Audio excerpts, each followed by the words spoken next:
Okay? So he's going to have a wound.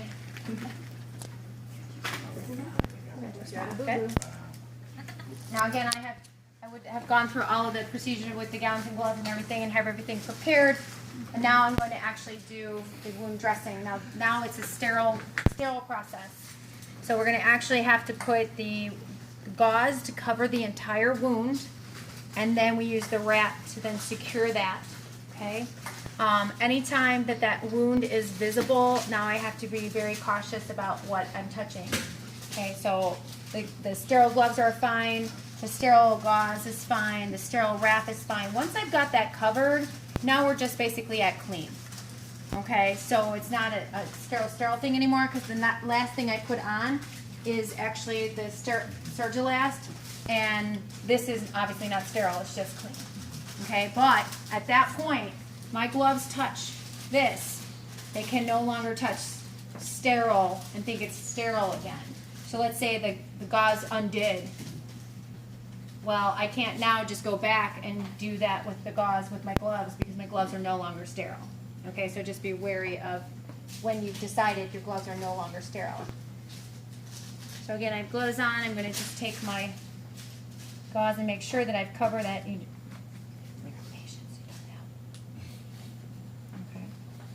Okay, so I'm going to have that in place. It's really what I wanted to see heaven was that.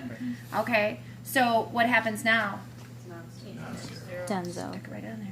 5-second rule. No. It's no longer sterile, right? It touched the table. Okay, so that wouldn't be the case. So that's why Michael was offering to actually roll his lower extremity out to make that a little bit easier to stay.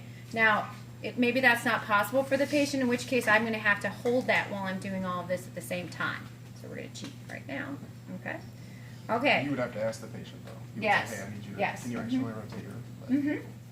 Okay, so then for this one, what we're looking for is we need to start distal from the wound that we're covering and make sure we have a little bit of a sort of a running start, and then covering the gauze, and then finish.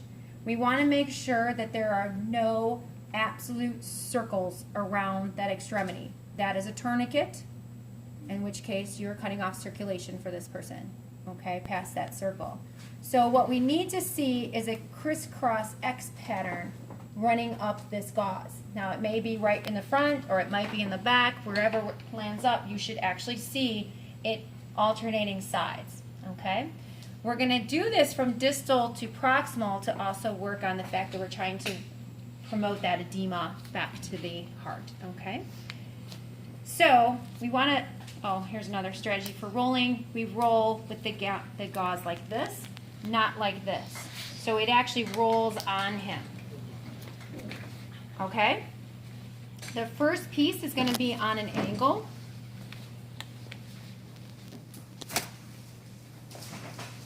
And it's going to crisscross so that we'll have an X.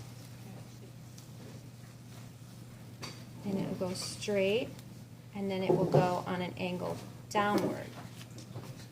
Can't touch my leg either, right? No, I'm allowed to touch you. Okay. Because it's your germs. Got it. All right, so I'm just going to kind Are of... you pulling it, or is it just? No, there's no pulling. Okay, so I'm just kind of putting it on right now, so I have a lot of errors.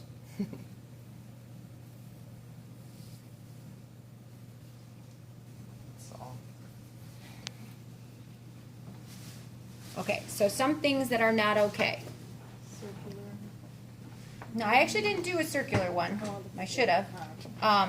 But you see this, okay? So now when I put that Surgilast on, that's going to fold up on itself and become a crease that's going to press into their body, which can become another wound, okay? You notice that I ended up with all of this gauze at the end and almost nothing down here. And because of that, also, this is probably going to slide down when he starts moving around, okay?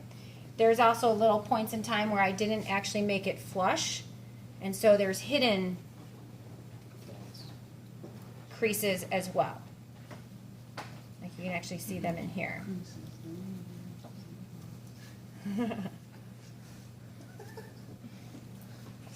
That was the best. Notice how I'm rolling it right against him as I come around the side. the back side of him, posterior side, in order to make sure that I don't do this and touch the unsterile. So I know exactly where he is if I'm actually rolling it against him. Okay, so I didn't like that one, so I'm gonna go ahead and do it again. So we can do that during, if we don't like it during the treatment, we get all the way down, we say, okay, this is no good. Absolutely. That's what we can, okay. Mm-hmm.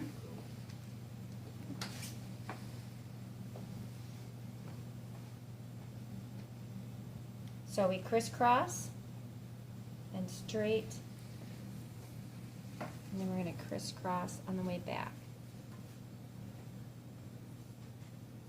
Oh, now, that's a problem, right? Because that gauze needs to stay over that wound, so it shifted when I moved it, so I have to adjust.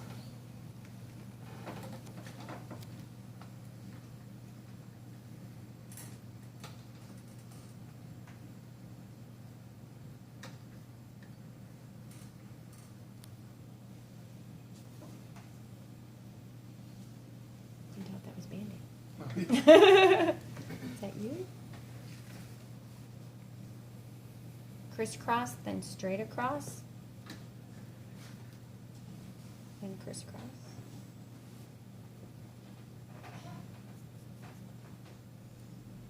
Straight across, crisscross. Straight across. There is no tugging on this stuff. Because if I do that, now I'm going to cut off circulation. This is just rolling it and laying it down. Okay, crisscross. Straight across. Crisscross. Up. Not sterile. Okay, it's sterile again. Cut that part out. Potentially. It got far enough. Straight across, crisscross. Do you see the going on here? Straight across and crisscross. Okay, notice that I'm not going like this. Okay, so you see me when I'm trying to press things down, it's a nice, gentle kind of thing, because potentially this is actually painful as well. And I want this to be soft and smooth for him, but I don't want to be causing him pain as much as possible while I'm doing this, okay? So then I would take a good look around, make sure I've got enough down at the distal end. There's no creases at the back. No creases on the side here. Show underneath the table then. Hmm? Show below table with arms. It's over. I'm done with you. Oh. There's Yep. always a catch. Yeah. Okay, because now we're on clean. You're covered. Your wound's covered. Yep. Now I'm going to ask him if he can to pick up his leg for me so I can put this on. Okay, but I don't want to touch that.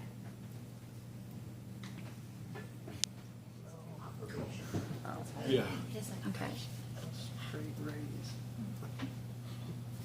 Can't do this if I have a femur fracture. Yep, I was gonna say. Right. So would you still have your gloves on? Mm-hmm. Yeah, we're pretending, Vanessa. Yeah, because we're in clean now, it doesn't matter. Yeah. Because I'm done touching sterile stuff. His wound is covered. The gauze is done. Now we're just in clean mode. Mm-hmm. And this would have to be longer. And you're just dressing it, you're not like digging stuff out of the wound with those gloves. So I would have to cut a different piece. Mine was too short. And you would say that during Mhm. so it's just too short. Yep. So you want everything covered with that? Correct. Now, what often happens when you put this stuff on, one of the edges will roll. And so you need to go back and check and make sure that it actually, like right there, it folded over right there. Well, can I raise it? Mm-hmm. See right there? Oh, yeah. Let's show the video. Which then becomes a potential pressure point for another wound. Okay? How So far would do you you have want to start over, or can you just fix it like that? Just fix it. How Mm-hmm. far do you want that sleeve to go by? It should be on both ends. Okay. Yeah. What happens is as it gets spread, it gets shorter. So I would have to cut a bigger piece for him. Mm-hmm. Yep. So can you take that one off then and just get another one? If there's No, just say those it. available? In reality, you would get a new one. Okay. Mm-hmm. For my purposes, you'd say mine is a little too short. It should be on both ends, covered. So I know you know that you would get another one. Just right at the end or a little beyond? It's like an inch on either side. And it's supposed to be the replacement of tape? Correct. Mm-hmm. It's nice, no tape allergies out there. Correct. Even just stripping the tape could be enough to. All right. Then when this is done, then you're complete. Okay, and you would just tell me, okay, I'm done. In which case, then I would come look at it and I would undress the wound to see, did you cover everything? Okay, do you have any? I would look at the whole thing and then I would take it off, just the way you put it on. Is that part practical, taking it off? Mm-mm. Just a gameplay. No, this is because I have to take it off to check your skill of putting it on. Oh, that's what you're, okay. Yeah, so then I would unroll it and make sure that as you did it, do I Is there see any sort of creases? lapping, like 2 fingers or? Mm-hmm. Yeah. Just about, yep. Okay. So about 2 fingers for each, and that's going to adapt a little bit by your person because if I have a smaller leg, I'm going to be able to run a few more times, so it could be 1 to 2 fingers. Okay. Okay. All right, why don't you guys try that out?